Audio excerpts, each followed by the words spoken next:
Even in the case of cells in parallel, there is the problem of sinking sourcing issue as we discussed for the case of the series connection. Look at the IV characteristic near the point where the VOC of the parallel system occurs. We see that the cell 2, which is the weaker of the two cells, is operating as a sink and therefore dissipating power and becomes hot, and the efficiency also would deteriorate. In order to protect the cells, we need to introduce diodes in an appropriate manner, just like we did for the series connection of cells. For that, let us go back to the IV characteristic and look at this portion in a bit more detail. Let us zoom this and draw the power versus V curve here. So let us draw up to this point, as we see PV cell 2 is sourcing.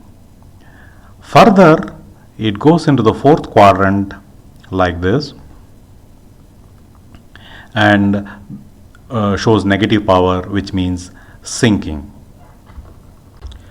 The portion I have shown here shaded is the portion where the power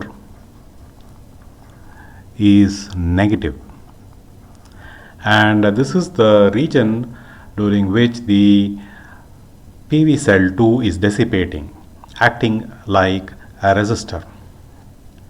Now, how do we eliminate this?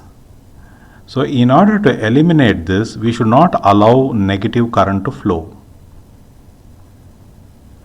For that to happen, we put a diode in series with each of the cells like this. So we put a diode there like that as shown, and a diode here. Now the moment you have put this diode, this protection diode here, you will not have a negative current flowing in any of the panels. So this will not happen because of the presence of the diode. So this diode will act as the protection. Once you have put the diode, there will be a slight change in the characteristic. The IV characteristic without the protection diode was like this for the overall parallel system. The moment the protection diode is introduced, there is no negative current, and therefore when there is no negative current during this region, the entire current to the load is given by cell 1. So which means it will follow the cell 1 characteristic, just like in the case of the series case after we put the protection diode. So when protection diode is put, you will see that after this operating point, when VOC 2 is reached, the PV cell 2 current becomes 0.